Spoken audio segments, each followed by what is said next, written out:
Assalamualaikum warahmatullahi wabarakatuh.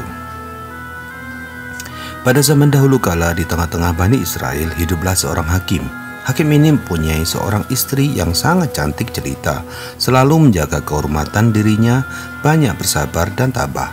Suatu hari, sang hakim bermaksud melakukan perjalanan ziarah ke Baitul Maqdis. Ia menunjuk adiknya untuk menggantikan tugasnya sebagai hakim selama kepergiannya dan berpesan untuk ikut menjaga istrinya. Adik sang hakim sudah lama mendengar kabar tentang kecantikan dan kemolekan dari istri kakaknya itu. Ia pun berhasrat kepada kakak iparnya. Setelah hakim berangkat ziarah, sang adik mulai menggoda dan merayu kakak iparnya. Namun, istri sang hakim selalu menolak dan menjauh.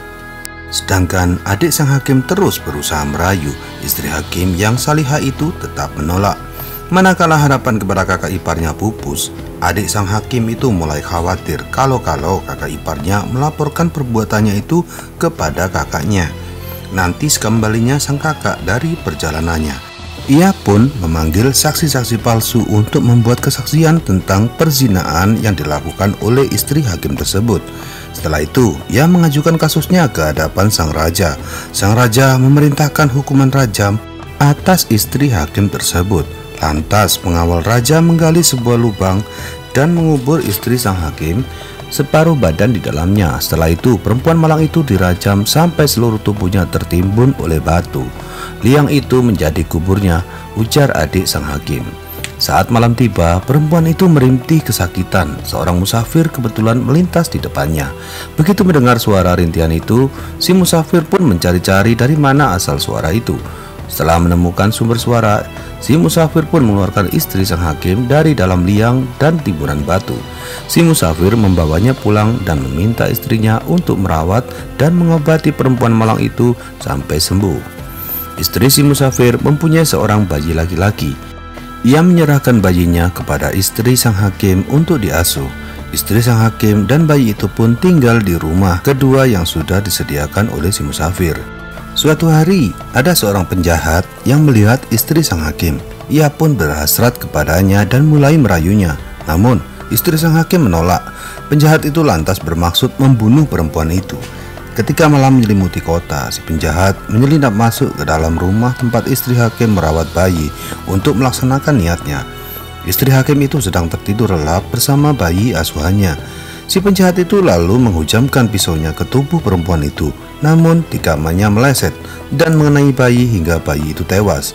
Begitu mengetahui bahwa yang terbunuh adalah bayi, si penjahat jadi ketakutan. Ia pun kabur meninggalkan rumah itu. Allah Subhanahu wa Ta'ala melindungi istri sang hakim dari kejahatannya. Saat pagi terbit, istri sang hakim mendapati bayi asuhannya telah tewas terbunuh. Ia pun pergi menemui ibu sang bayi. Ibu bayi itu malah menuduhnya dengan berkata, "Engkaulah yang membunuh anakku." Ibu bayi itu kemudian memukul istri sang hakim dan bermaksud untuk membunuhnya. Untunglah si musafir itu datang menyelamatkan perempuan malang itu dari perbuatan istrinya. Istri sang hakim lantas pergi dari rumah keluarga itu untuk menyelamatkan dirinya. Ia tak tahu hendak kemana kakinya harus melangkah. Meski demikian, istri sang hakim membawa sejumlah uang dirham. Di tengah perjalanan, ia melewati suatu desa. Ia melihat penduduk desa itu tengah berkumpul dan seorang laki-laki disalib di atas sebatang pohon. Dilihatnya laki-laki yang disalib itu masih hidup. Istri sang hakim lalu bertanya kepada orang-orang yang ada di sana, "Kenapa lelaki itu disalib?" tanyanya. "Lelaki itu sudah melakukan suatu perbuatan dosa yang hanya bisa ditebus dengan hukuman mati dan membayar sedekah sejumlah dirham," jawab orang-orang. "Ambillah dirhamku ini sebagai tebusan untuknya dan bebaskanlah ia," ucap istri sang hakim sembari menyerahkan dirhamnya. Mereka pun membebaskan laki-laki itu. Di hadapan istri sang hakim, laki-laki itu menyatakan pertaubatan dirinya. Laki-laki itu juga bersumpah untuk setia berkhidmat karena Allah SWT kepada perempuan salihah yang sudah membebaskannya dari kematian. Laki-laki itu kemudian membangun sebuah kuil peribadatan untuk perempuan itu dan memintanya untuk menempati kuil tersebut. Tiap harinya laki-laki itu pergi mencari kayu bakar dan membawakan makanan untuk istri sang hakim yang salihah tersebut. Sementara istri sang hakim terus beribadah mendekatkan dirinya kepada Allah SWT di dalam kuilnya. Kesalehan istri sang hakim terdengar luas sehingga ia banyak didatangi oleh mereka yang tertimpa penyakit atau kesulitan hidup untuk meminta doa darinya. Orang sakit yang didoakannya selalu sembuh seketika atas izin Allah. Perempuan salihah itu banyak dikunjungi oleh masyarakat sekitar yang meminta doa darinya. Perempuan itu sendiri semakin giat beribadah di dalam kuilnya. Rupa-rupanya sudah merupakan bagian dari ketetapan Allah bahwa dia menimpakan penyakit di wajah adik ipar istri sang hakim yang dulu merajamnya, penyakit kusta di tubuh perempuan yang pernah memukulnya, dan penyakit lumpuh di kaki penjahat yang mencoba membunuhnya.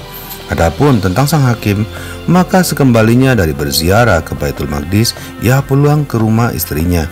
Ketika mendapati istrinya sudah tidak ada lagi di dalam rumah, ia pun menanyakannya kepada adiknya.